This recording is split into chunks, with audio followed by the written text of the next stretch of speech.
Hello everyone. तो आइए शुरू करते हैं अपना वेक्टर का लेक्चर नंबर 5। तो मैंने आपको एक क्वेश्चन होमवर्क में भी दिया था, तो हम लोग वहीं से स्टार्ट करते हैं अपना।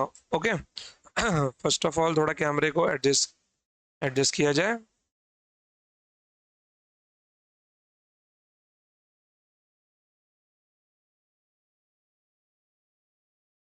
ठीक है इतना। चलिए, तो क्वेश्चन देखिए। क्वेश्चन क्या है अपना? Find the value of delta if vector A is a unit vector. Okay, vector a unit vector बोला गया है, तो ध्यान देना कि जब कोई वेक्टर यूनिट वेक्टर बनता है तो उसका मैग्नीट्यूड किसके बराबर होगा? उसका मैग्नीट्यूड 1 के बराबर होगा। मतलब इसका जो मैग्नीट्यूड है वो 1 के बराबर होगा। चलिए, तो इसका मैग्नीट्यूड के अंदर हम लोग इसकी वैल्यू कैसे लिखते थे? √0.3 का स्क्वायर प्लस डेल्टा का स्क्वायर 0.4 का स्क्वायर इक्वल्स टू 1। स्क्वायरिंग कर ली जाए दोनों साइड, तो 0.3 का स्क्वायर प्लस डेल्टा का स्क्वायर प्लस 0.4 का स्क्वायर। तो ये आपको क्या मिल जाएगा? 0.09 प्लस डेल्टा का स्क्वायर 0.16 इक्वल्स टू 1। तो ये 0.25 हुआ, तो delta square plus 0.25 equals to 1। ये वहां पे भाग जाएगा, तो delta square equals to 1 minus of 0.25। Okay, now delta की वैल्यू कितनी आ गई? डेल्टा स्क्वायर की 0.75। तो अगर मैं डेल्टा को लिखना चाहूँ यहाँ पे, तो डेल्टा को मेरा यहाँ पे क्या बन जाएगा? Delta equals to square root of 0.75। अब यहीं पे तो अपना बेसिक मैथ्स काम आता है। मैंने आपको बेसिक मैथ्स में सिखाया है कैलकुलेशन। तो सबसे पहले इसमें से 10 का पावर बाहर बाहर बाहर निकालेंगे, या फिर सबसे सिंपल इसको मैं क्या लिख सकता हूँ? 75/100 भी लिख सकता हूँ। ओके, तो दोनों का रूट सेपरेट होगा, ऊपर 75 मिल जाएगा, नीचे 10 मिल जाएगा। 75 मतलब 25 3 मतलब 5√3/10। ओके ओके, तो यहाँ पर क्या मिल जाएगा आपको? √3/2। भैया 1/2 मतलब क्या हो जाएगा अपना? या फिर मैं इसको 0.5 भी तो लिख सकता हूँ, 0.5√3। ओके, तो डेल्टा की वैल्यू कितनी मिल गई? 0.5√3। लेकिन ध्यान में रखना, हमने स्क्वायर रूट लिया है, तो ये प्लस माइनस होगा। कौन सी वैल्यू होगी? ये प्लस माइनस की वैल्यू होगी। Okay, plus minus plus minus plus minus 0.5√3। तब एग्जाम में आपको दोनों दिए होंगे या तो एक ही दिया होगा। ओके, तो यहाँ पर मैं अगर वेक्टर लिखना चाहूँ तो कैसे लिख सकता हूँ? Vector A equals to 0.3 I cap plus 0.5√3 J cap delta की जगह पर, एंड प्लस 0.4 के कैप। और क्या लिख सकता हूँ मैं इसके जगह पर? दूसरा वेक्टर जिसके अंदर माइनस 0.5√3 आई कैप होगा। 0.3 I cap minus 0.5√3 J cap plus 0.4 के कैप। ओके,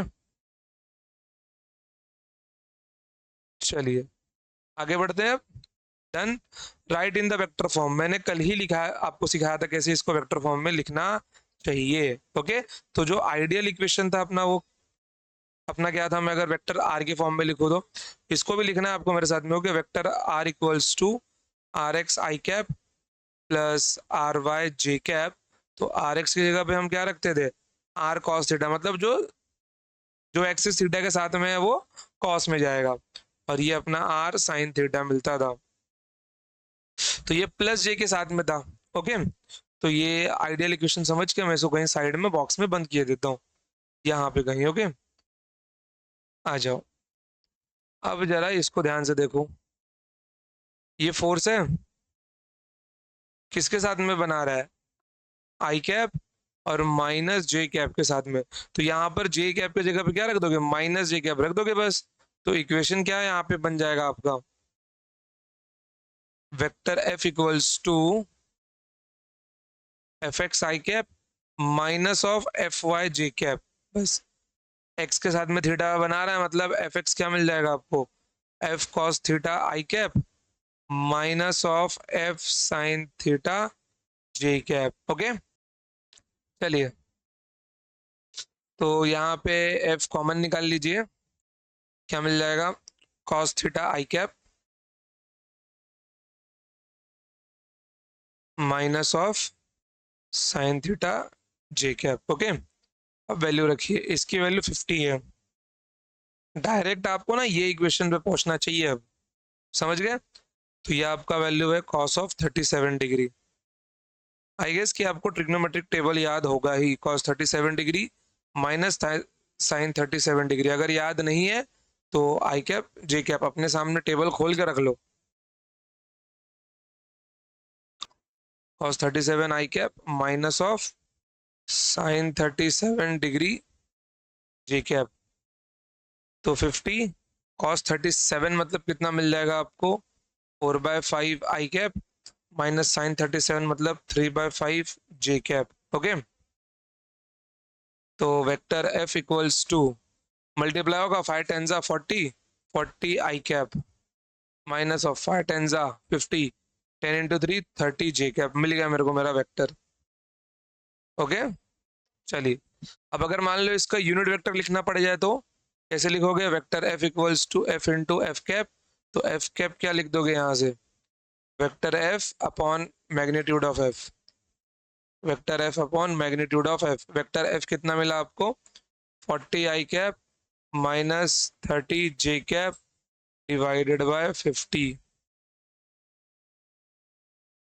ओके, चलिए अब जरा इसका सॉल्यूशन देखिए। क्या ये किसके साथ में बना रहा है? आई कैप और जे कैप के साथ में प्लस, तो मैं डायरेक्ट यहीं से स्टार्ट करता हूँ। Okay, this is your vector F, magnitude common निकाल लिया तो क्या मिलने वाला है? Cos theta I cap plus sine theta J cap. अब सीधा वैल्यू सब्स्टिट्यूट करो बे। एफ मतलब 40, cos of 53 degree, cos of 53 degree plus sine of 53 degree J cap. 40 cos 53 का मतलब क्या हो गया आपका? मतलब 3/5, cos 53 is 3/5 I cap plus sign 53 is 4/5 J cap.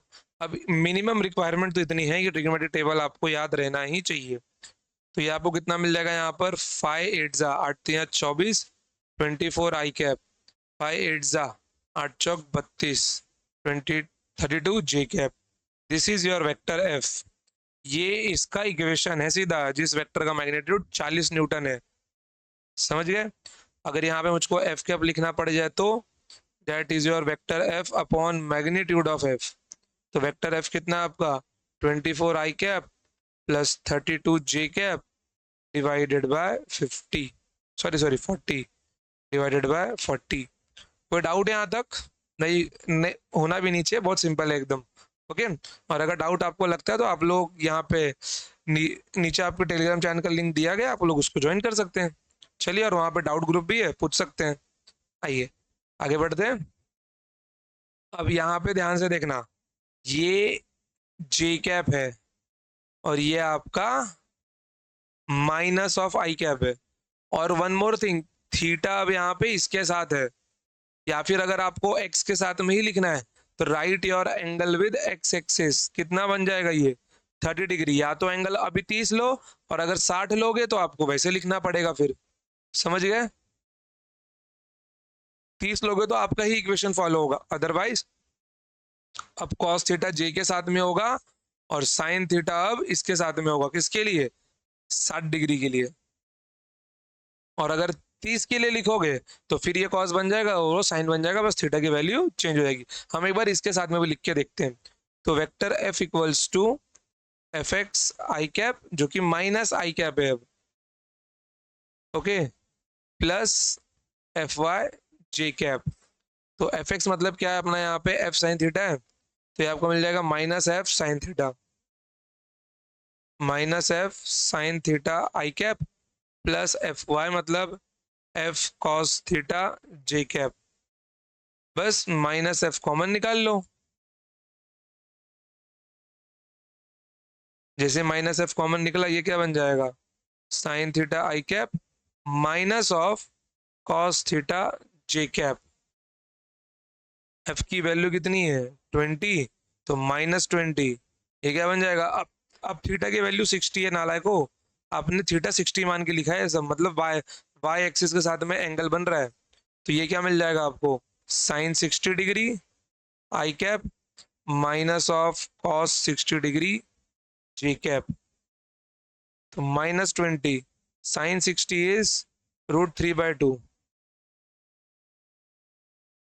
Minus cos 60 is 1/2। बस अब 1/2 भी कॉमन निकाल लो यार। जैसे 1/2 भी कॉमन निकला तो वेक्टर एफ क्या मिल जाएगा आपको, -20/2 into √3 i cap minus of J cap.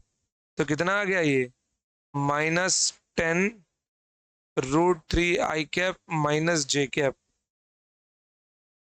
Okay, अब चाहिए तो माइनस अंदर मल्टीप्लाई कर दो, तो ये आपका बन जाएगा 10 √3 i cap plus of 10 J cap, जिसका मैग्नीट्यूड 20 होगा।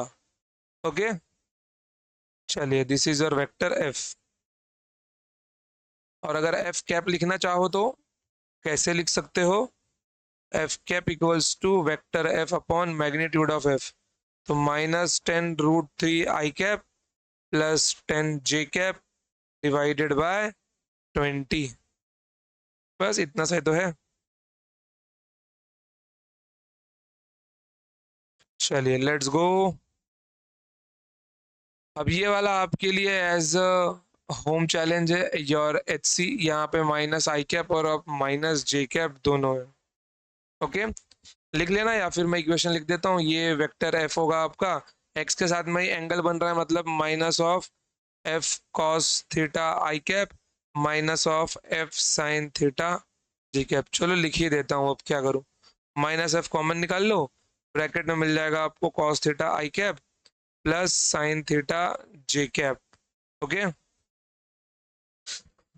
अब देखिए यहाँ पर माइनस ऑफ एफ की वैल्यू कितनी है, 10 cos 30 degree, cos 30 degree I cap plus sign 30 degree J cap -10 cos 30 मतलब √3/2 i cap plus 1/2 J cap. 2 भी कॉमन निकाल लो, तो -10/2 मतलब -5 √3 i cap plus J cap. This is your vector F. Clear एकदम। चलिए तो भैया अब आज क्वेश्चंस ज्यादा करने हैं थोड़े से, ट्रायंगल लॉ वेक्टर एडिशन थोड़ा समय में स्टार्ट होगा, don't worry. Okay, object is moving with 60 metre per second at 60 degree of south of west, 60 degree of south of west. ये मैंने आपको अभी लास्ट लेक्चर में ही लिखना सिखाया था। ओके,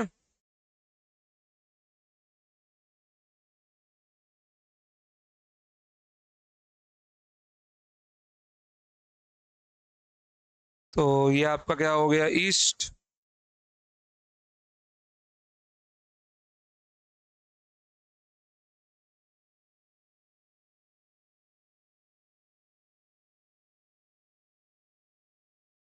चलिए ये आपका ईस्ट हो गया, ये नॉर्थ हो गया, ये हो गया, ये साउथ हो गया। ध्यान दीजिए जो लास्ट में होता है साउथ ऑफ वेस्ट, मतलब वेस्ट के साउथ में चलना है, तो ये एंगल आपका वेस्ट के साथ में ही बना होगा। ओके, तो ये एंगल बना है आपका 60 डिग्री।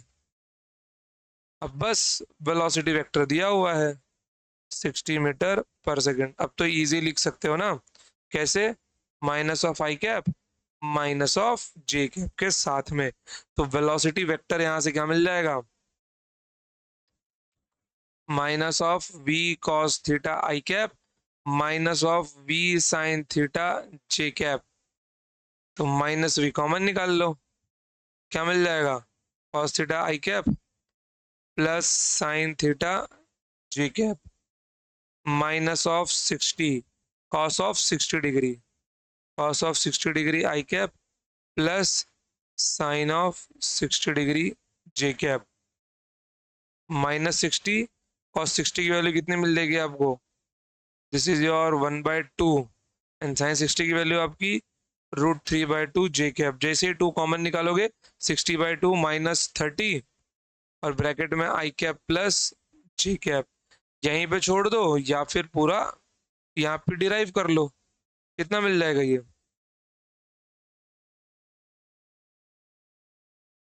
रूट थ्री भी है ना, तो 6 3 30√3 ना।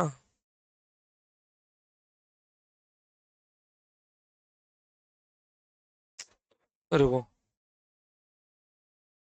ये मिल जाएगा -30 i कैप -30√3 जी कैप बरोबर। ओके, चलिए, तो ये आपको मिल गया आपका वेलोसिटी वेक्टर। अब अगर इसमें यूनिट वेक्टर पूछ लेता तो कैसे लिखते हैं आप लोग? Velocity vector equals to v into V cap, बस वी कैप निकालना है। क्या मिल जाएगा यहाँ पर?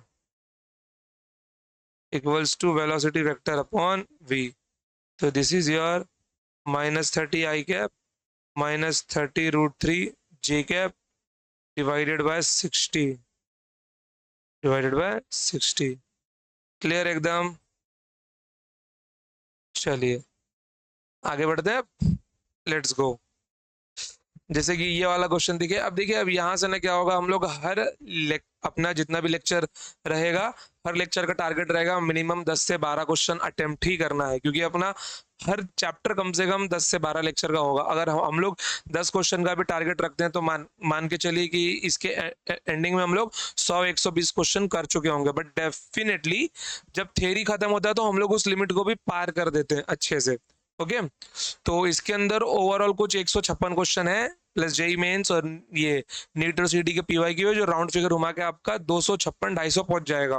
ओके, तो सारे क्वेश्चंस आपको काउंट काउंट करते चलना है, और इसकी शीट की लिंक आपको टेलीग्राम चैनल पे मिल जाएगी। ओके, आइए आगे बढ़ते हैं। Solution.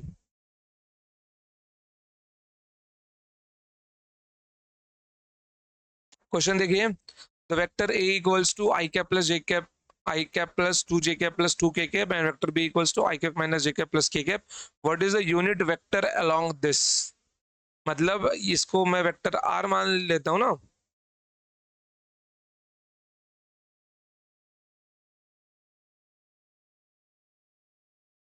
Late vector R equals to vector A plus vector B. मतलब अपने को आर कैप निकालना है, इन शॉर्ट फाइंड क्या करना है अपने को? आर कैप की वैल्यू फाइंड करनी है, तो पहले ए प्लस बी तो निकाल लो। तो वेक्टर आर यहाँ पे कितना मिल जाएगा अपने को? This is vector A plus vector B. Vector A कितना है अपना? वेक्टर ए है I cap plus 2 J cap plus 2 K cap plus I cap minus of J cap plus K cap equals to. तो I cap कितना मिल जाएगा आपको? 2 i cap 2 J cap 2 J plus 2 J cap minus J cap plus J cap plus 2 K cap plus K cap 3 K cap. Okay, plus 3 K cap. This is your vector R. तो I cap plus J cap plus 3 K cap, तो इन दोनों option में match हो रहा है, यहाँ पे match तो नहीं हो रहा है, मतलब ये आपका आंसर नहीं होगा, ना बी होगा ना डी होगा, तो ए और सी में से चांसेस है। तो मैग्नीट्यूड निकाल के भी देखना है इसका, R equals to magnitude of, इसका मैग्नीट्यूड होगा ना ये, तो ये 2 का स्क्वायर, इसका कुछ नहीं है तो 1 होगा इसके साथ, बिल्कुल 1 का स्क्वायर प्लस 3 का स्क्वायर। तो 9 1 10 4 14 √14। तो यहाँ से अपने को आर कैप क्या मिलने वाला है? It is vector R upon magnitude of R. तो वेक्टर आर कितना है अपना? 2 i cap plus J cap plus 3 K cap the whole divided by √14। Okay, तो मीन्स अपना ऑप्शन ए क्या हो गया? करेक्ट आंसर हो गया। ओके, ठीक है बच्चों, चलिए तो आगे बढ़े, लेट्स गो। अगला क्वेश्चन देखिए, if vector a is given as a equals to 4 i cap plus 7 j cap, what would be the angle of vector a makes with y axis? मैंने आपको डायरेक्शन कोसाइन सिखाया था last lecture, बिल्कुल वैसा ही है। चाहिए तो एक शॉर्ट सा रिकैप दे दूं, आ जाओ। तो अगर वेक्टर ए आपका ऐसा लिखा हुआ है, ए x I cap plus A Y J cap, ये तो दो ही दिया है, मैं तीसरा ही बता देता हूँ, प्लस ए जेड के कैप वाला। ओके, तो vector A makes an angle with x axis, उसको हम लोग अल्फा बोलते थे। तो कॉस अल्फा की वैल्यू क्या होती थी, ए एक्स अपॉन ए मतलब इसका पूरे का मैग्नीट्यूड। मतलब अगर लिखना चाहूँ तो कैसे लिख सकता हूँ, A X the whole divided by A X the whole divided by square root of A X square plus A Y square. जब दो की बात होगी, तीन की बात होगी तो ए जेड स्क्वायर हो जाएगा। ओके, तो मैं इतना नहीं जाता हूँ। तो कॉस बीटा क्या था अपना, कॉस बीटा था अपना the vector A makes an angle with Y axis means A Y upon A, then our cos gamma A Z upon A. Okay, तो फिलहाल के लिए जब 2D होगा तो सिर्फ इतना देखेंगे बस, 3D होगा तो पूरा देखेंगे। तो बात 2D की कर रहा है, तो इक्वेशन अपना क्या मिल गया, vector A equals to 4 i cap plus 7 j cap. तो यहाँ पर ए एक्स की वैल्यू 4 हो गई और ए वाई की वैल्यू 7 हो गई। तो यहाँ पर मतलब मुझे कॉस बीटा निकालना है। Vector A makes the angle, what would be the angle made by vector A with Y axis, मतलब मैं बीटा की बात कर रहा हूँ। तो मतलब ए वाई अपॉन ए, तो ए वाई कितना अपना 7 है, वेक्टर ए की वैल्यू कितनी मिल जाएगी अपने को,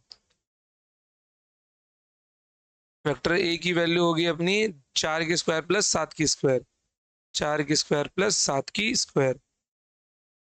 cos beta equals to 7 divided by 16 plus 49, 16 plus 49, 9 और 6 15 होगा, 7 डिवाइडेड बाय 5, 4 1 5 1 6 √65।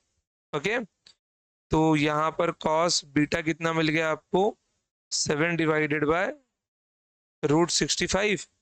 बीटा कितना मिल जाएगा आपको, cos inverse of, cos inverse of 7/√65। क्या इसको सॉल्व करने का और भी कोई मेथड है, बिल्कुल मेथड है, that is your dot product. But अब तक मैं आपको वो सिखाया नहीं हूं, तो जब सिखा दूंगा तो इसी क्वेश्चन को हम लोग उस मेथड से भी करके देखेंगे। समझ गए, चलिए। तो √7/65, your option C is the correct answer, your option C. जरा इसको भी ब्रैकेट में बंद कर दूं मैं। चलिए आगे बढ़ते हैं।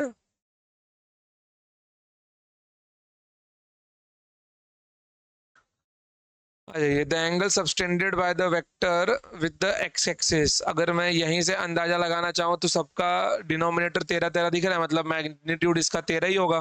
बिल्कुल, ये वेस्ट बंगाल जेई का पेपर है 2008 का। फिर एक्स मतलब ए एक्स की वैल्यू तो 4/13, option C is my correct answer. सीधा सीधा देखो, ये ना स्पीड होती है, स्पीड एकदम, कि समय के साथ में जो आप ज्यादा क्वेश्चन प्रैक्टिस करने लगते हैं तो ये स्पीड आपको मिलने लगती है। ओके, आ जाइए सॉल्यूशन।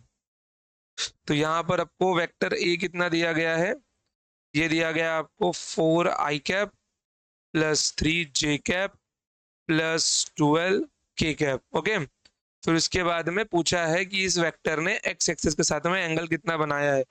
भाई साहब वो तो अपना कॉस अल्फा होता है ना, बिल्कुल, कॉस अल्फा, कॉस अल्फा मतलब ए एक्स अपॉन ए, और ए एक्स की वैल्यू कितनी है यहाँ पर, ए एक्स की वैल्यू आपकी 4 के बराबर है।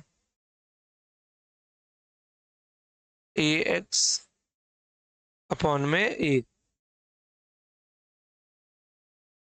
तो एक्स कितना आपका 4, और रही बात इसके मैग्नीट्यूड की, तो वो तो हमको निकालना पड़ेगा। स्क्वायर रूट ऑफ कितना मिल जाएगा, 4 का स्क्वायर प्लस 3 का स्क्वायर प्लस 12 का स्क्वायर, 4। तो ये आपका हो गया 16 प्लस 9 प्लस 144। 4 डिवाइडेड बाय कितना मिल जाएगा ये आपको 16 प्लस 144 160 प्लस 9 169। तो ये आपको मिल जाएगा 4/13 कॉस अल्फा। तो alpha equals to cos inverse of 4/13। Clear? Option C is our correct answer. अगर बीटा निकालना होता तो बीटा क्या आता अपना cos inverse of A Y upon A आता, means cos beta equals to, और गामा क्या आता अपना cos inverse of A Z upon A. लिखने चले तो बीटा की value cos inverse of A Y कितना अपना 3/13। 3/13 ये अपना बीटा है। Okay, beta gamma cos inverse of A Z कितना है आपका 12/13। चलिए, एक ही क्वेश्चन में दो क्वेश्चन और निपटा लिया हमने। आगे बढ़े, चलिए लेट्स गो। मुझे नहीं पता कितने सवाल है भाई मैं सोच रहा हूँ अब स्टार्ट होगा ट्रायंगल ट्रायंगल ट्रायंगल वाला टॉपिक है भाई, क्या हो रहा है ये? क्वेश्चन पे क्वेश्चन, कितने क्वेश्चन रखे हैं मैंने? 1 2 3 4, 4 सवाल और है बस। चार नहीं, तीन ही क्वेश्चन और है बस। चलिए निपटा ही लेते हैं। If vector a equals to 3 i cap plus 4 j cap and b equals to 4 i cap plus 27 i cap plus 24 j cap, then vector having same magnitude as b and parallel to a। बहुत बढ़िया, अव्वल दर्जे का सवाल है, मतलब मान के चलिए कि इसको आप लोग इंपॉर्टेंट में रख सकते हैं। आज भी जेई नीट सीटी में पूछा जाता है वेक्टर में से। ओके, ये एक स्पेशल टाइप का ही सवाल है। आइए,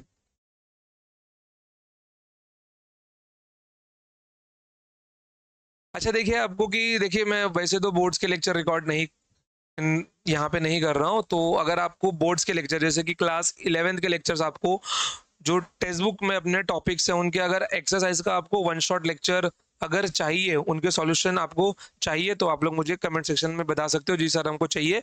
वरना यहाँ से पढ़ने के बाद में वो क्वेश्चन सारे सिंपल लगने लगेंगे आपको। ओके, अगर चाहिए तो आप लोग मुझे कमेंट सेक्शन में बता सकते हो, मैं उनके ऊपर भी लेक्चर बना दूंगा। ओके, तो vector A equals to 3 i cap plus 4 j cap. क्योंकि बच्चों क्या है ना, मेरे पास ना टाइम की बहुत तंगी है यार, बहुत समय निकालना पड़ता है रिकॉर्डिंग के लिए। तो कभी सीक्वेंस में मतलब कि आएगा तो वीडियो डेली आएगा, ना तो फिर एक दिन दो दिन खड़ा करके आएगा, फिर लेक्चर चलने लगता है। तो इसलिए तो अगर आपको चाहिए तो बोलिए, वरना कोशिश कीजिए कि आप लोग खुद से सॉल्व कीजिए उसको। ओके, अगर नहीं हो पाता है तो I can do that for you. तो वेक्टर ए इतना दिया हुआ है और वेक्टर बी कितना दिया हुआ है आपको? वेक्टर बी आपको दिया हुआ है 7 i cap plus 24 j cap. ठीक है, देन दी वेक्टर हैविंग, कोई नया वेक्टर है, okay, same magnitude as B, मतलब मैं उसको मान लेता हूं कि लेट वेक्टर सी हमें फाइंड करना है। ओके, लेट वेक्टर सी हमें फाइंड करना है। तो यहां पर जो वेक्टर सी का मैग्नीट्यूड होगा वो किसके बराबर होगा? वो वेक्टर बी के मैग्नीट्यूड के बराबर होगा, लिखा हुआ है। Then the vector having same magnitude as B, okay, and parallel to A. और ये जो वेक्टर सी है अपना, this vector is parallel with vector A. तो पैरेलल होने पे क्या होता है? डायरेक्शन सेम होता है। इट मीन्स कि इसके बेस पे मैं क्या बोल सकता हूँ कि सी कैप की वैल्यू किसके बराबर होगी? आई कैप के बराबर होगी। दोनों का डायरेक्शन सेम है। ओके, तो आइए वेक्टर को लिखा जाए। तो यहां से मेरे को अगर वेक्टर सी लिखना है तो वेक्टर सी मेरे को क्या मिल जाएगा? Magnitude of C into C cap. तो मैग्नीट्यूड ऑफ सी किसके बराबर है? वो वेक्टर बी के बराबर है, इनटू सी कैप किसके बराबर है? ए कैप के बराबर है। चलो उनकी वैल्यू निकाली जाए अब। तो यहाँ पर देखिए जरा, आपका वेक्टर बी कितना मिल रहा है आपको, sorry magnitude of vector B कितना आ रहा है? ये आपको मिल रहा है स्क्वायर रूट ऑफ 7 का स्क्वायर प्लस 24 का square, okay, divided by 49 plus 576, 24 का स्क्वायर।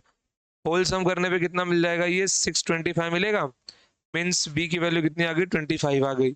अब बारी ए कैप की। अच्छा कहीं मेरे पीछे छुप तो नहीं रहा ये, नहीं। ए कैप मतलब क्या हो जाएगा आपका, vector A upon magnitude of A. तो वेक्टर ए कितना है आपका यहाँ पर, 3 i cap plus 4 j cap. इसका मैग्नीट्यूड 5 आएगा, बट फिर भी मैं आपको लिख के दिखा रहा हूँ यहाँ पर। 3 स्क्वायर प्लस 4 स्क्वायर, 16 प्लस 9 25, 25 का रूट 5। तो ए कैप कितना आ गया, 3 i cap plus 4 j cap divided by 5। यह आ गया आपका ए कैप। ओके चलिए, तो वैल्यू रखिए यहाँ पर। Magnitude of vector B 25 into A cap कितना मिल जाएगा आपको, 3 i cap plus 4 j cap divided by 5। 5 से 5 कैंसिल होगा आपका, तो 5 इंटू 5 तो 3 i cap plus 4 j cap, bracket open करके मल्टीप्लाई कर दो यार। ये आपको मिल जाएगा 15 i cap plus 20 j cap. Clear एकदम। चलिए बहुत बढ़िया। इस क्वेश्चन को एक और तरीके से सॉल्व किया जा सकता था, मालूम है कैसा। जैसे कि इसने ए कैप बोल दिया अभी, अगर मैं ए कैप को यहाँ पे ध्यान से देखूं, ओके, तो मुझको ए कैप क्या मिल गया, ए कैप मुझको मिल गया है 1/5 times 3 i cap plus 4 j cap. Okay, मतलब डायरेक्शन जो भी होता, 1/5 तो मैग्नीट्यूड है, वो इसका मल्टीपल ही होता वेक्टर का। तो सी का डायरेक्शन जो भी होता वो इसका मल्टीपल होता। तो यहाँ से 5 कॉमन निकालने पे 3i प्लस 4j यहीं पे दिख जाता। यहाँ पे 5i नहीं कॉमन आ रहा है कुछ भी, तो ऑप्शन ए तो अपना आंसर वैसे ही बन ही जाता। अगर थोड़ा सा और अच्छा अप्रोच यहाँ पे करते तो क्वेश्चन सॉल्व करने के लिए। ओके चलिए आगे बढ़ते हैं अब। Let a1 plus a2 equals to 5 times a3 vector and a1 minus a2 equals to 3 times a3 vector। वाह, चलिए सॉल्व किया जाए।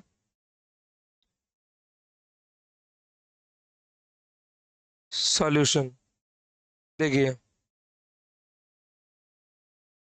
a1 plus a2 into 5 a3, then a1 minus a2 equals to 3 times a3। आइए जरा दोनों को जोड़िए बे। अच्छा इक्वेशन कैंसिल होते हुए दिखाई दे रहे हैं ना, अच्छा कोई नहीं। क्या मिल जाएगा, ये 2a1 मिलेगा आपको सम करते ही। 2a1 a2 कैंसिल हो जाएगा, कितना मिल जाएगा 8 a3। तो a1 इक्वल्स टू 4 a3। तो यहाँ से मेरे को a1 की वैल्यू क्या मिल गई, 4 a3 मिल गई। आप लोगों को वेक्टर रखने की जरूरत ही नहीं है इन शॉर्ट, तो ये वेक्टर लास्ट में कैंसिल ही होगा। अब एक काम कीजिए, इन दोनों को सब्ट्रैक्ट करिए।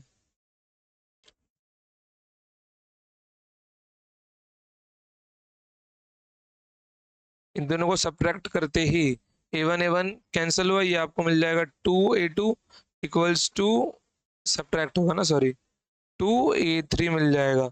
Means a2 equals to a3। तो मतलब मेरे को अगर यहाँ पे इनका मैग्नीट्यूड पूछा गया है, ठीक है, तो रेशियो से सॉल्व करके तो मेरा 4 आ रहा है ऐसे। बट अगर मैग्नीट्यूड निकाल के भी हम लोग श्योरिटी ले ही लेते हैं। a1 4 टाइम्स a3 कितना है मेरा, 2 i cap plus 4 j cap. Okay, कितना मिल जाएगा ये, 8 i cap plus 16 j cap a1 की वैल्यू, और a2 की वैल्यू a3 के बराबर है, मतलब 2 i cap plus 4 j cap. Okay चलिए, तो इनका मैग्नीट्यूड पूछा गया है ना, तो इनका मैग्नीट्यूड निकालिए जरा। मैग्नीट्यूड ऑफ a1, अच्छा ये सब वेक्टर है, ओके कंफ्यूज मत होइएगा। तो कंफ्यूजन में इसको आप लोग नॉर्मल अलजेब्रिक इक्वेशन के साथ निपटाने लगोगे, बिल्कुल भी नहीं, सब वेक्टर है। पता नहीं क्वेश्चन में वेक्टर देना चाहिए था, दिया नहीं है इसने। तो मैग्नीट्यूड ऑफ a1 कितना मिल जाएगा आपको यहाँ पर, 8 का स्क्वायर प्लस 16 का स्क्वायर। इट मीन्स 64 प्लस 16 का स्क्वायर, मतलब यहाँ पे कितना हो जाएगा आपका, 15 का स्क्वायर 225 होता है, 16 का स्क्वायर होगा आपका 256। 256, तो 256 plus 64, 256 plus 64 320 under root of 320। Okay, A2 का मैग्नीट्यूड निकालो जरा। स्क्वायर रूट ऑफ 2 का स्क्वायर प्लस 4 का square, 16 plus 4 20 under root of 20। Okay, चलिए, तो यहाँ पर इसने क्या पूछा है, मैग्नीट्यूड ऑफ A1 और A2 की वैल्यू।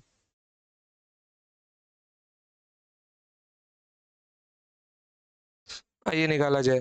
देखो ना, 4 पे डायरेक्ट टिक मत कर देना कि भैया 4 अपना आंसर है, क्योंकि उसने मैग्नीट्यूड पूछा। अगर वो वेक्टर का रेशियो पूछता तो शायद लिख देते, but vector upon vector defined ही नहीं होता है बिल्कुल भी। ओके, तो यहाँ पर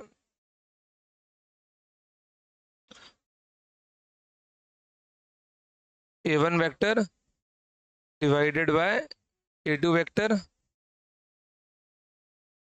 मिल जाएगा। ये A1 है अपना रूट 320, दोनों का रूट कॉमन ले लो, 320 अपॉन 20, रूट में कितना आ गया, 16 आया, आंसर आ गया 4। मतलब ठीक है, सेटिस्फाई हो गया। बट एक चांस हो सकता है कि अगर कोई अजीब सा नंबर बना दिया जाए तो मे बी वहां पे वो अप्रोच काम ना आए। बट ठीक है, इसके अंदर लग गया, बहुत अच्छी बात है। तो आप लोग ये वाले मेथड से भी कर ही सकते थे, दोनों का रेशियो लेके A3 कैंसिल होता, आपको 4 मिल ही जाता। ओके, चलिए आगे बढ़ते हैं अब। हम्म Two vectors are given by vector A and vector B. Another vector C has the same magnitude as B, but same direction as A. Then which of the following vector represented? This is your HC home challenge. Okay, मेरे नालायको, तो ये HC है, solve करके आना आप लोगों के। कोई वेक्टर C है जो क्या बोल रहा है, same magnitude as vector B and same direction as vector A। अब भी यही क्वेश्चन किया था हमने कि जो वेक्टर C का मैग्नीट्यूड है that is equals to magnitude of vector B, और जो C कैप है वो E कैप के बराबर होगा। अगर ध्यान से देखूं मैं तो I cap plus 2J cap plus 2K cap, इनमें से केवल एक ही ऑप्शन है मेरे को ये दिख रहा है, तो this is my option A ही मेरा आंसर पॉसिबल है। बाकी किसी और के अंदर मेरे को ये ए दिख ही नहीं रहा है, समझ गए, ये दिख ही नहीं रहा है, क्योंकि इसका मैग्नीट्यूड भी कितना होगा, 3 होगा।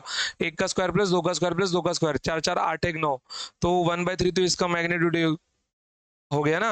और इसका मैग्नीट्यूड कितना मिलने वाला है, 36 प्लस 4 40 9 49, मतलब 7/3 आपका ऑप्शन है is the correct answer. Solve करके देख लेना। ओके, सॉल्व कर लेना इसको, या फिर मैं ही कर दूं क्या, चलिए कर ही देते हैं। अब यहाँ तक पहुंच ही गए तो इतना पहुंचा ही देते हैं। ये वेक्टर ये आपका कितना है, I cap plus 2J cap plus 2K cap.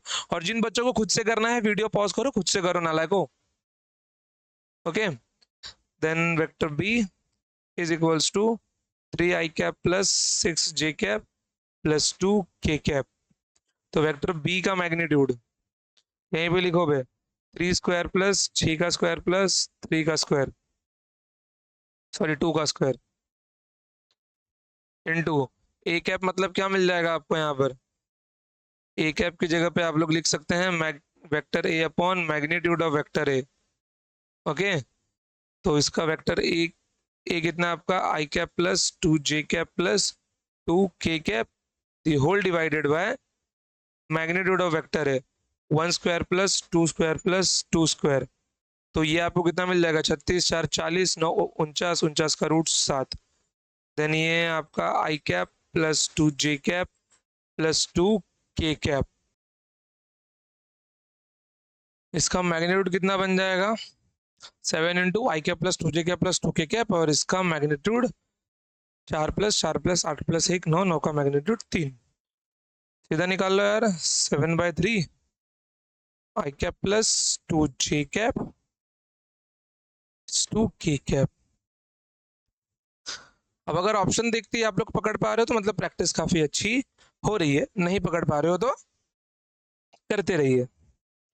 Okay, चलिए आगे बढ़ते हैं। Triangle law of vector addition of 2 vectors. नशीब, कम से कम अपना टॉपिक तो स्टार्ट हुआ अब।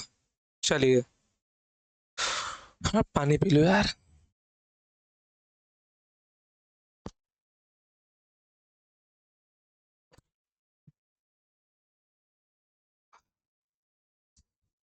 Let's go.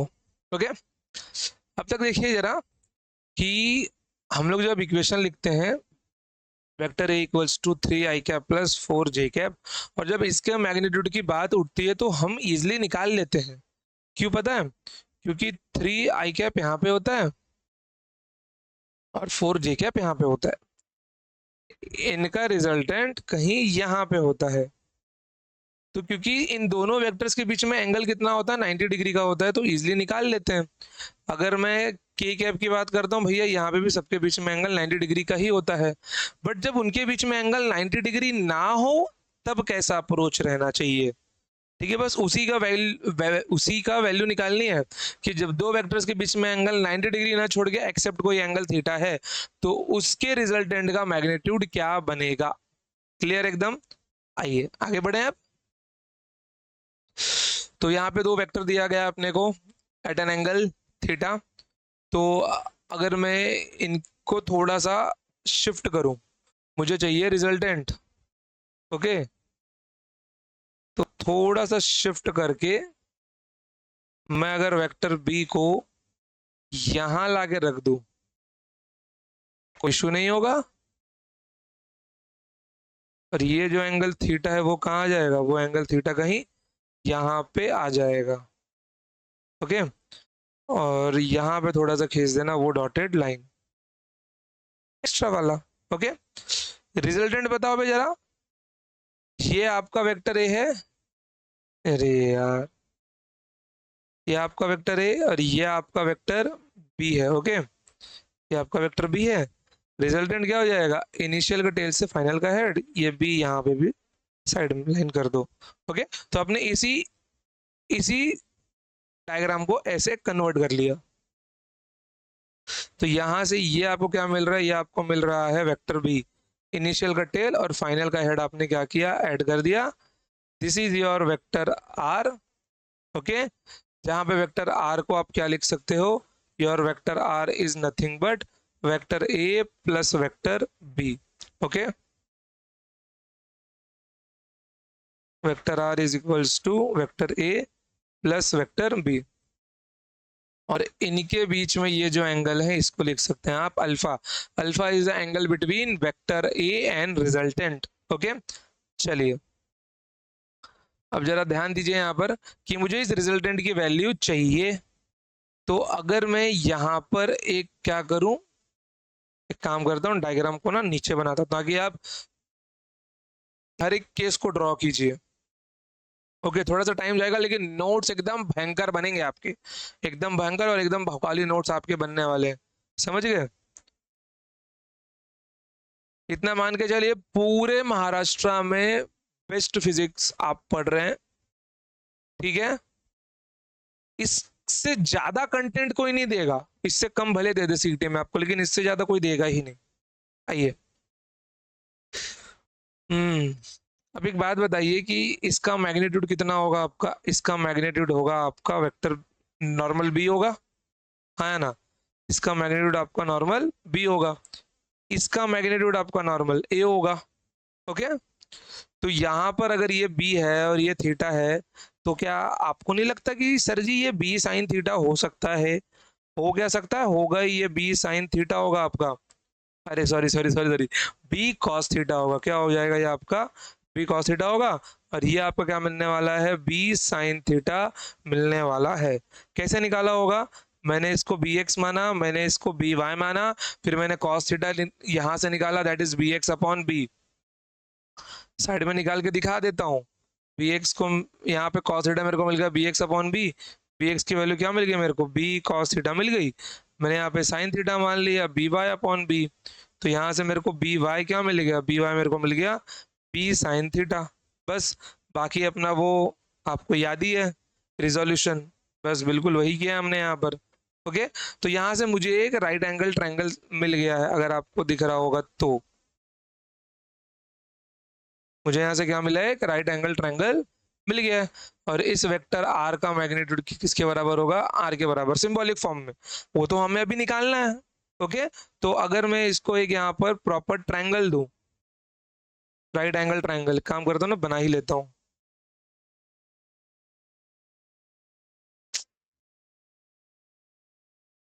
वेट, किससे बनाऊं, इससे।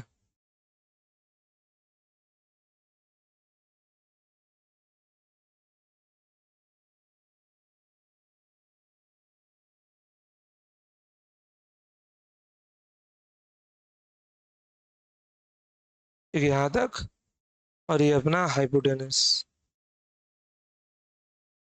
चलिए,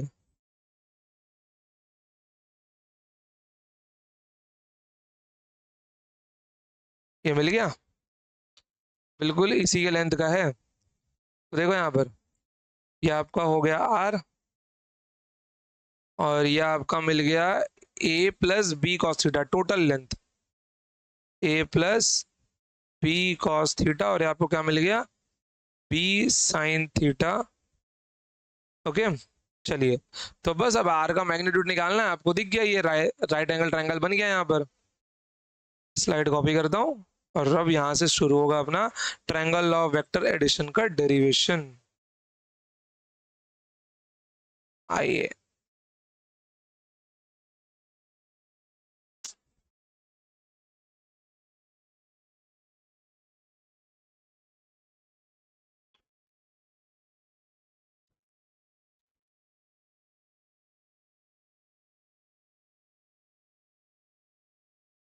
चलिए,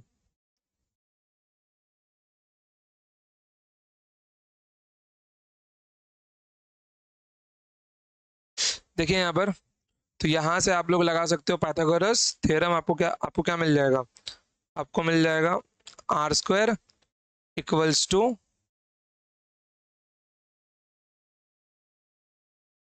ए प्लस बी कॉस थीटा का whole square plus B sine theta का होल स्क्वायर। क्या मिल गया ये आपको, A square plus B cos theta का whole square, A plus B का होल स्क्वायर है पूरा, दूसरा टर्म है आपका। Okay, plus two A B cos theta plus B sine theta का होल स्क्वायर। ठीक है, जरा इन दोनों को साथ में ले आओ, थोड़ा सा टेढ़ा दिख रहा है ना। हम्म, चलिए, तो it will become A square B square cos square theta plus B square sine square theta plus two A B cos theta. Okay, A square plus B square common निकाल लिया तो क्या मिल जाएगा, ये cos square theta plus sine square theta plus two A B cos theta. इसकी value कितनी होती है आपकी, 1 होती है। वेरी गुड, तो ये मिल जाएगा आपको A square plus B square plus two A B cos theta, और ये आपका आर स्क्वायर। ओके, चलिए, तो आर का मैग्नीट्यूड कितना मिल जाएगा मेरे प्यारे बच्चों, square root of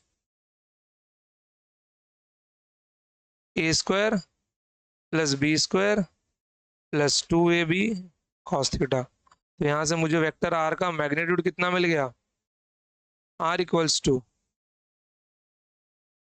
vector R equals to square root of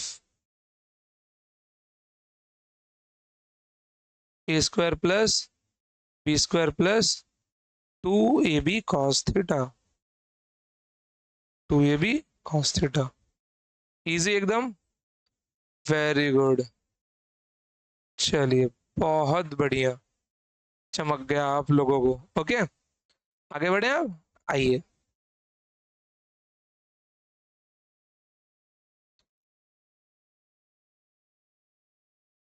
इसकी भी जरूरत ना है, ये तो मैं फिर से लिखूंगा ही। इसको हटाओ, इसको हटाओ, इसको हटाओ, इतना डायग्राम चाहिए अपने को।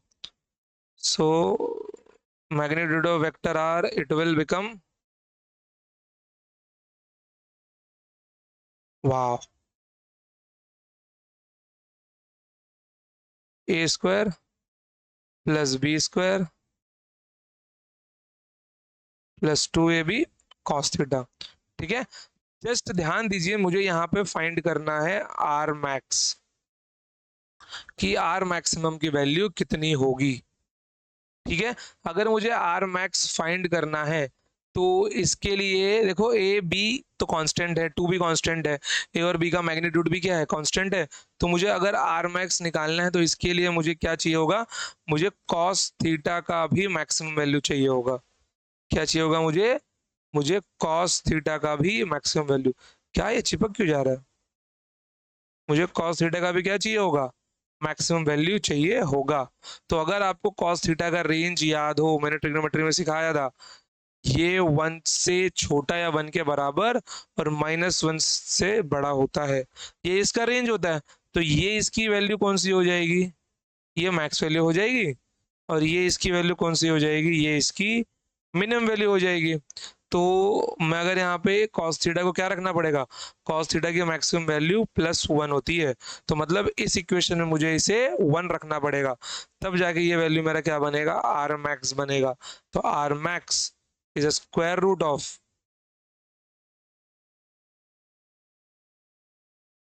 ए square plus B square plus 2ab cos theta की मैक्स वैल्यू। cos मैक्स कितना आपका 1 है, चलिए रखिए उसको, A square plus B square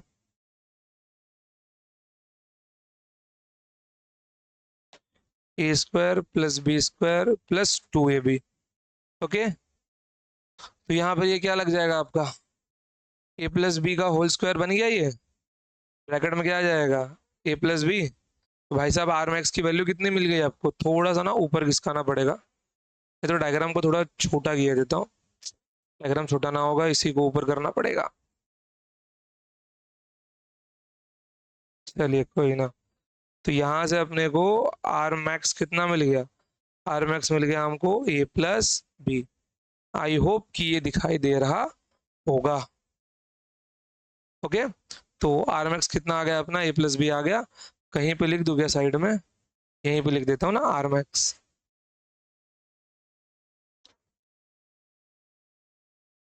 R max आ गया अपना ए प्लस बी। ठीक है, चलिए अब आते हैं आर मिनिमम पे। तो अगर मैं आर मिनिमम की बात करूं,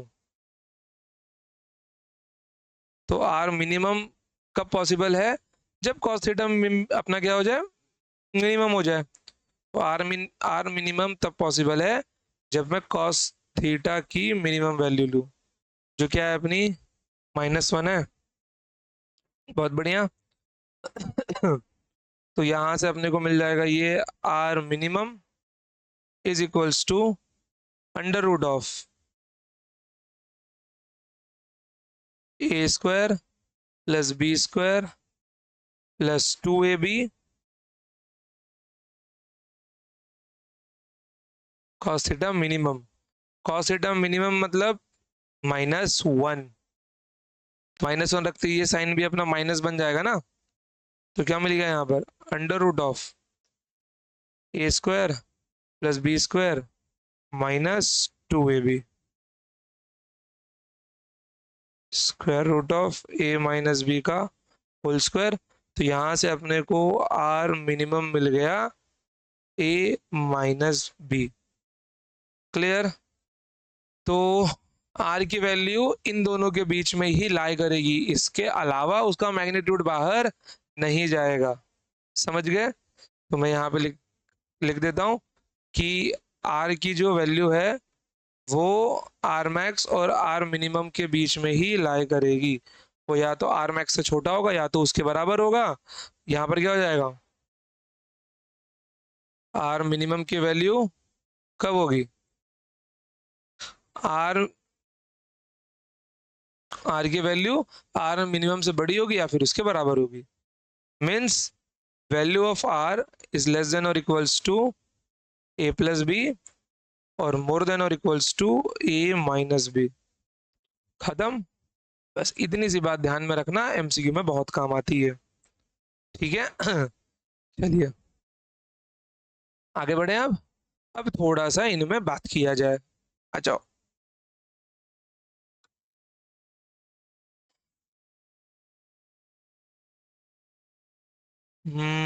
कौन सा रखूं कौन सा रखूं? ये कैलकुलेशन निकालो बे। इसकी जरूरत ना है, इसकी भी जरूरत ना है। ठीक है, आइए।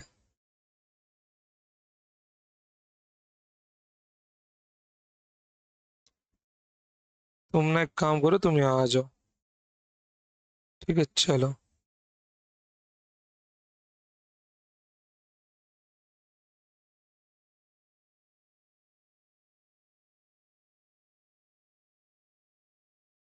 चलिए एक बात बताइए, जब अगर cos थीटा मैक्स जिसकी वैल्यू 1 है, तो थीटा की वैल्यू क्या होनी चाहिए? 0 डिग्री होनी चाहिए ना। मतलब कि cos 0 ही 1 होता है, हम सबको पता है। जब थीटा 0 होगा तो cos 0 की वैल्यू 1 हो जाएगी। मतलब ये मैक्सिमम कब होता है? 0 डिग्री पे। ओके। तो एक बात बताओ, इसकी वैल्यू 0 करनी है, इसी डायग्राम को चेंज चेंज करूंगा मैं। ये देखो। ठीक है, ये जो थीटा है ये 0 करना है। ये 0 कब पॉसिबल है? जैसे जैसे इसकी वैल्यू कम होती जाएगी और ये इसके क्या हो जाएगा, ये इसके हो जाएगा एकदम पैरेलल। जैसे ही ये इसके एकदम पैरेलल होगा, ये थीटा क्या बन जाएगा? थीटा बन जाएगा 0। ठीक है, थीटा क्या बन जाएगा? थीटा बन जाएगा 0। सब निकल जाएगा, अल्फा वगैरह सब 0 बन जाएगा यहाँ पर।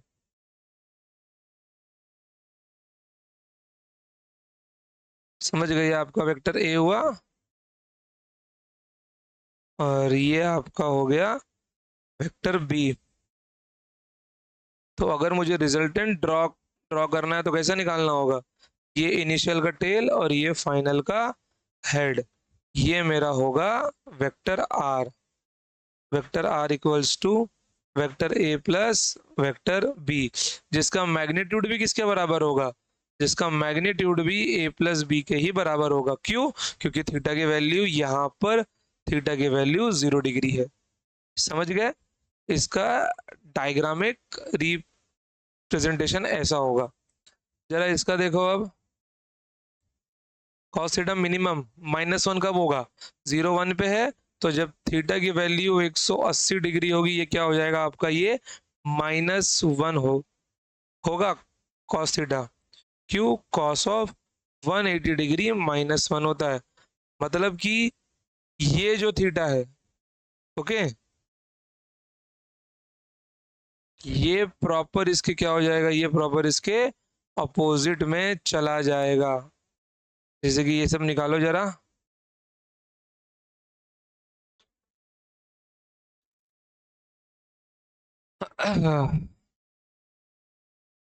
जैसे कि ये वेक्टर ए हो गया, वेक्टर बी इसके हेड पे अपना टेल रखेगा। ओके। अब ध्यान देना जरा, मैं थोड़ा सा बड़ा कर रहा हूँ इसको।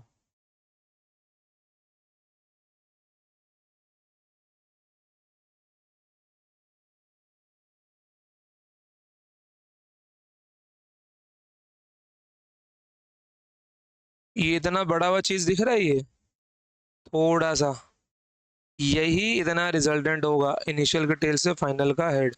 यही होगा अपना resultant which is R minimum. क्योंकि अगर मैं टेल टू टेल एंगल देखने जाऊं, तो एंगल यहाँ पे कितना मिल रहा है मेरे को? एंगल मुझे यहाँ पर 180 डिग्री मिल रहा है। समझ गए? तो यहाँ पर ये अपना आर मिनिमम कितना हो जाएगा? ए माइनस बी। ओके। ये माइनस ऑफ बी वेक्टर, ऐसा लिख सकता हूँ मैं। या सिर्फ बी वेक्टर भी लिख सकते हो, कोई प्रॉब्लम नहीं। बस एंगल कितना हो गया? 180 डिग्री हो गया है। क्लियर एकदम?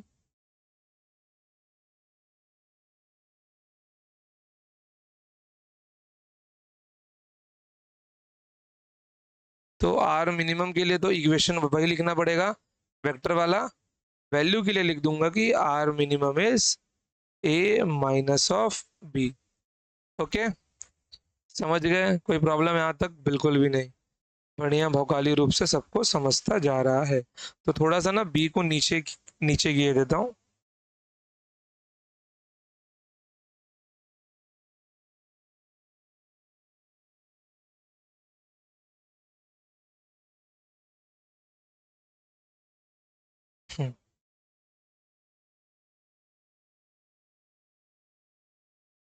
रुक जाओ जरा, सेम लेंथ का ही रखते हैं ना। दिस इज वेक्टर ए, और ये तो 180 का एंगल बना रहा है, अब ये होगा अपना वेक्टर बी, कुछ इतना। बचा कुचा ये होगा अपना रिजल्टेंट वेक्टर।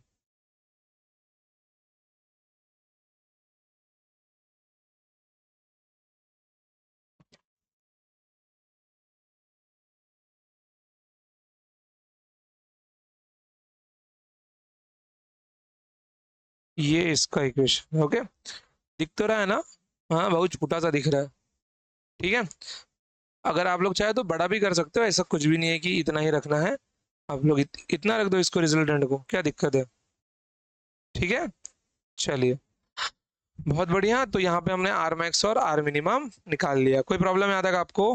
बिल्कुल भी नहीं। चलिए, अब आपको जरा मैं यहाँ पे सिखाने वाला हूँ एक ट्रायंगल इनइक्वालिटी, या फिर रुकिए, जस्ट अज्यूम कीजिए कि if magnitude of vector A is A, नहीं नहीं, is magnitude of vector A is become equal to magnitude of vector B. अगर दोनों वेक्टर का मैग्नीट्यूड बराबर हो जाए तो आर मैक्स की वैल्यू कितनी मिल जाएगी मेरे को? दोनों सेम हो गए ना, ए प्लस ए लिख सकता हूँ मैं इसको, ये टू एम मिल जाएगा मेरे को।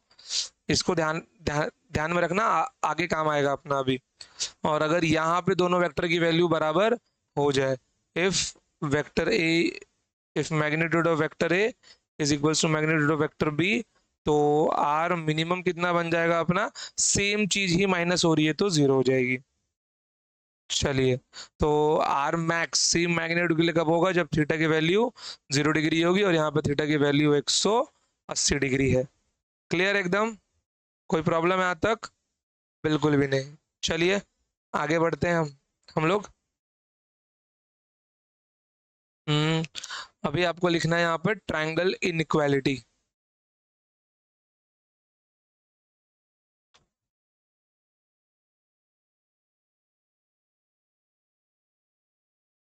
Triangle inequality, okay. चलिए,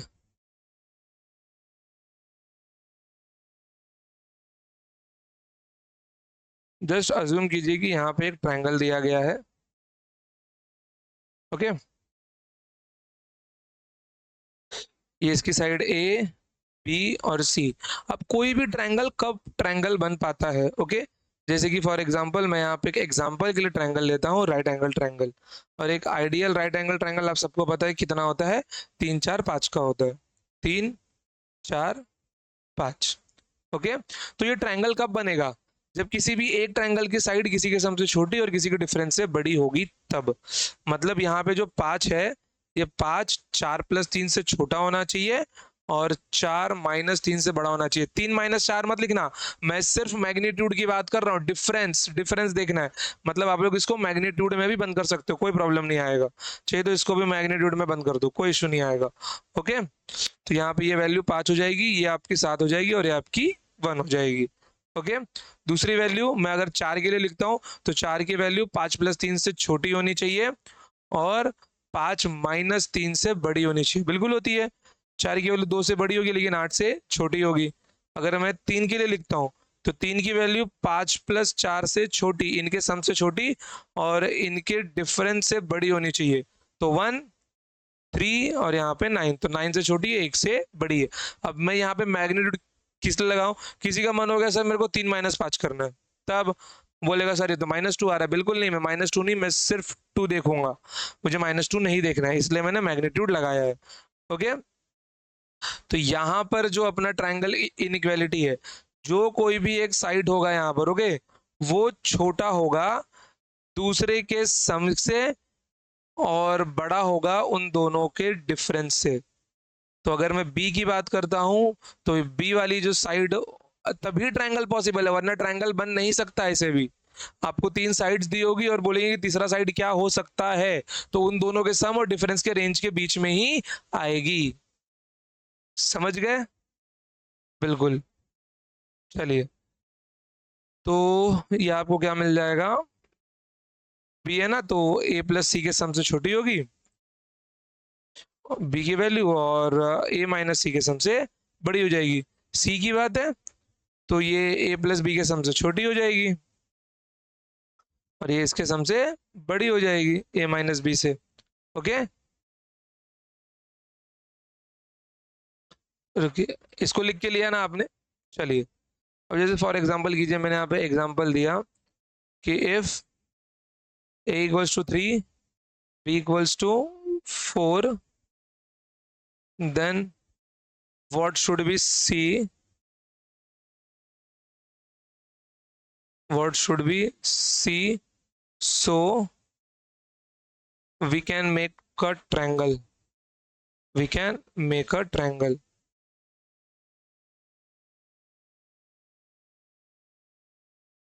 ओके, चलिए, तो सी की वैल्यू क्या होनी चाहिए अगर दो साइड्स की वैल्यू दी है तो ऑप्शन ए लिख के लीजिए 6, option B 8, option C 9 and option D 1। चलिए, तो इनमें से कौन सा ऑप्शन सही होगा? तो ध्यान दीजिए कि वो सी की बात कर रहा है, तो सी की वैल्यू क्या होगी, ए प्लस बी के सम से छोटी होगी और ए माइनस बी के डिफरेंस से बड़ी होगी। ओके, तो ए प्लस बी मतलब 4 + 3, ए माइनस बी मतलब 3 - 4, -1 को ये +1 बना देगा। Okay, 1 C is 7। अब ध्यान से देखिए, मेरे जो सी की वैल्यू होगी वो किसके रेंज में आएगी, सी की वैल्यू लाई करने वाली है आपकी 2, 3, 4, 5, 6, बस। वो 1 से बड़ी और 7 से छोटी होगी, 1 और 7 भी नहीं होगी, 1 से बड़ी और 7 से छोटी। मतलब मुझे 3 और 4, अगर किसी दो साइड्स की वैल्यू 3 और 4 है तो तीसरी साइड की वैल्यू 2, 3, 4, 5, 6, इनमें से कुछ भी हो सकती है, ट्रायंगल बनेगी, इन सबसे ट्रायंगल बनेगा। तो अपने ऑप्शन में है ऑप्शन ए, तो यहाँ पे क्या होगी, 6 होगा अपना आंसर। समझ गए? यही सेम चीज तो हमने यहाँ भी देखा, triangle inequality, A plus B is more than और इक्वल टू। ठीक है, अच्छा, ये इक्वल टू भी रख सकते हो, समझ गए? इक्विलेटरल ट्रायंगल वो भी तो बनता है, इसलिए इक्वल टू रखा है कि सेम साइड का डिफरेंस तो 0 आएगा तब। क्लियर एकदम? तो इक्वल टू भी रख सकते हो। फिलहाल के लिए ऑप्शन में इतना ही है, ऑप्शन में 6 दिया है अपने को। ओके, चलिए, तो आगे बढ़े अब। होगा आपको, ट्रायंगल इनइक्वालिटी आपको अच्छे से समझ में आ गई होगी। ओके, चलिए, तो अब मेरे को जरूरत है इस वाले डायग्राम की।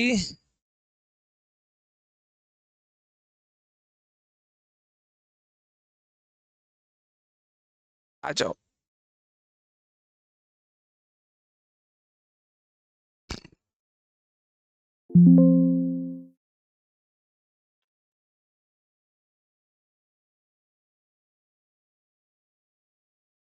एक बात बताना, ये एंगल अल्फा है तो ये एंगल भी अल्फा होगा। अगर आपको पूछ लिया जाए direction of resultant vector,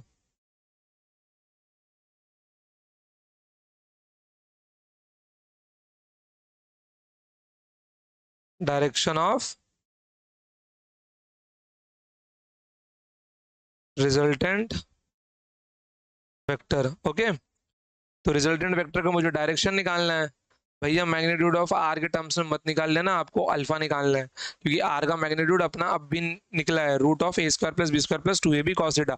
sign alpha लगाओगे तो opposite upon hypotenuse, root denominator में इतना भयंकर नंबर अच्छा नहीं है, कॉस की मत लगा देना, एडजेसेंट प्लस हाइपोटेनियस ये भी सही नहीं है। काम करो, टेन अल्फा लगाओ, सीधा अपोजिट और एडजेसेंट का मेल हो जाएगा यहाँ पर। ओके, तो मुझे अल्फा बताना है तो मैं 10 से बता दूंगा 10 अल्फा की ये रिजल्टेंट वेक्टर कितने एंगल ऊपर है फ्रॉम दी एक्स एक्सिस। तो 10 अल्फा कितना मिल जाएगा मेरे को यहाँ से, ये मुझको मिल रहा है यहाँ पर बी साइन थीटा अपॉन में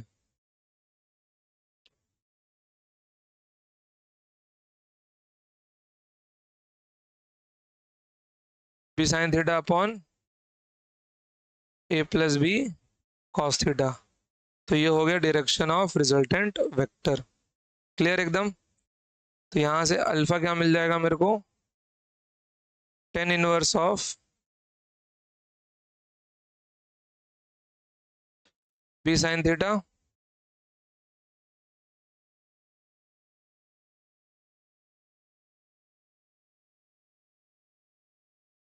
tan inverse of B sine theta A plus B cos theta. Clear एकदम, समझ गए। बहुत बढ़िया। चलिए, तो हम लोग काफी हद तक लग रहा है आज आगे निकल आ गए हैं। ठीक है, चलिए आगे बढ़ते हैं। अब हमने अब तक आर सम निकाला है, अब आर डिफरेंस भी निकाल के देखे जरा। आ जाओ, आर डिफरेंस भी निकाल के देख ही लेते हैं।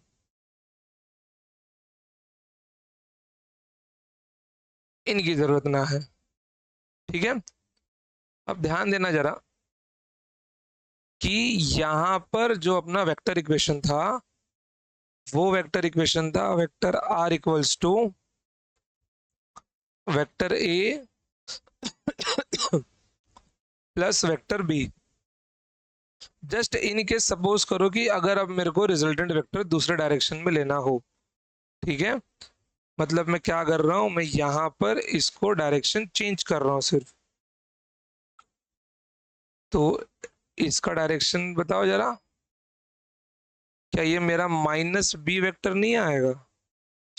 माइनस बी वेक्टर होगा मेरा ये, और ये जो वेक्टर होगा अपना, ये मेरा रिजल्टेंट होगा, हाँ या ना। ये अपना क्या होगा, रिजल्टेंट होगा। और ये जो एंगल होगा, इस एंगल का नाम दे दो 180 माइनस अल्फा। नहीं रुको रुको, वो एंगल हम, इसको हम बीटा बोल सकते हैं ना। ठीक है, छोड़ो वो एंगल पे तो हम बाद में आते हैं। ये एंगल देखो जरा, ये एंगल कितना होगा आपका 180 माइनस थीटा होगा। मैं अगर यहाँ की बात करूँ तो यहाँ पे एंगल कितना है वेक्टर ए और वेक्टर बी के बीच में, दैट इज थीटा। मैं अगर यहाँ की बात करता हूँ, angle between vector A minus vector B कितना है आपका 180 माइनस थीटा है। अगर मैं रिजल्टेंट की बात करता हूँ, लेकिन किसकी, सम वाले की, उसका मैग्नीट्यूड कितना है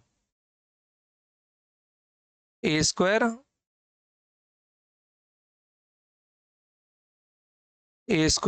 plus B square plus 2ab cos theta है।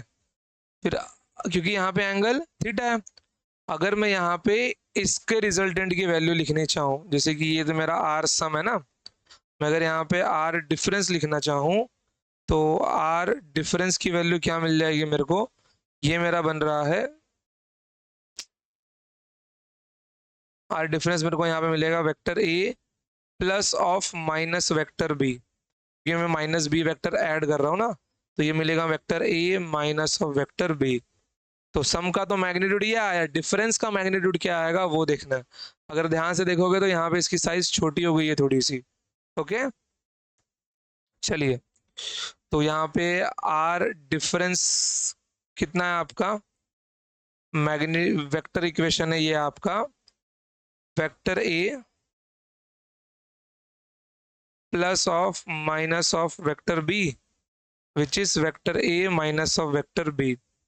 तो अगर मेरे को इसका आर डिफरेंस का मैग्नीट्यूड लिखना चाहूं, तो कैसे लिखूंगा मैं, सम ऑफ ए का स्क्वायर माइनस बी का स्क्वायर प्लस, अच्छा यहाँ पे मैं सिर्फ मैग्नीट्यूड लिखूंगा। ओके, तो मैग्नीट्यूड में प्लस और माइनस नहीं आता, माइनस भी प्लस बन जाता है वहां पर। तो A square plus B square plus 2ab, सिर्फ एंगल में कितना लिखूंगा 180 माइनस थीटा, 180 माइनस थीटा। क्योंकि मैग्नीट्यूड हमेशा प्लस ही होगा। मैग्नीट्यूड मतलब ये वेक्टर का लेंथ है यार, ये माइनस थोड़ी होगा। लेंथ तो प्लस में लिखते हैं ना हम लोग हमेशा। क्लियर एकदम? बहुत बढ़िया।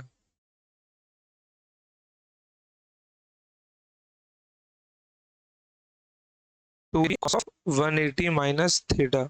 ओके, चलिए तो जरा इसको सॉल्व कीजिए।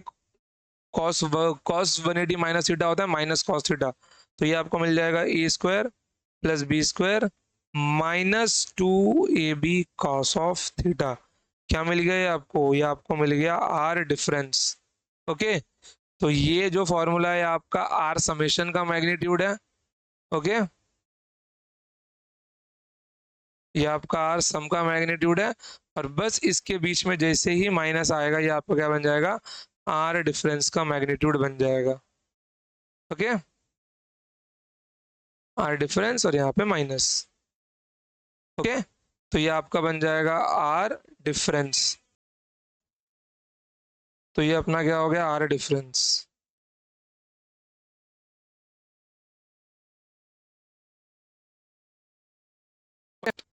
अब इनके ऊपर बचे हैं कुछ स्पेशल केसेस। कैसे? If magnitude A and B becomes equal, तो हमने आर मैक्स और आर मिनिमम तो देख लिया, लेकिन हमेशा एंगल 0 और 180 तो नहीं होगा ना, उनके बीच में भी एंगल होंगे। कभी 60 होगा, कभी 90 होगा, कभी 45 होगा, कभी 120 भी होगा। यही 4-5 एंगल इंपॉर्टेंट है अपने लिए। ओके, तो इसके लिए हमको फॉर्मूला डिराइव करना है। बस इसी के ऊपर से हम लोग अपना अगला लेक्चर स्टार्ट करेंगे, जहां पर अगले लेक्चर में हम लोग क्या देखने वाले हैं मालूम है? जहाँ पे देखने वाले कि आर की वैल्यू क्या मिलेगी अपने को? 2a cos of theta by 2 मिलेगी, और दूसरा फॉर्मूला हमको डिराइव करना है 2a sign of theta by 2। बस, फिर उसके लिए 0 डिग्री, 60 डिग्री, 90 डिग्री और 180 डिग्री और 120 डिग्री के लिए, इसके और इसके लिए आर की वैल्यू निकालनी है। फिर इसके बाद triangle law of vector addition अपना कंप्लीट समझो। फिर उसके बाद बस क्वेश्चन सॉल्व करना है। फिर उसके बाद अपना स्टार्ट हो जाएगा dot product and cross product. ठीक है बच्चों, चलिए तो आज के लिए हम लोग इतना ही रखते हैं। जितना भी हो रिवाइज करना है, क्योंकि अब मैक्स टू मैक्स 3 से 4 लेक्चर और 2 लेक्चर क्वेश्चन प्रैक्टिस, वेक्टर अपना कंप्लीट हो जाएगा। ओके, चलिए तो आज के लिए इतना ही, मिलते हैं next time. Till then tata bye bye, जय हिंद, जय भारत, लव यू ऑल।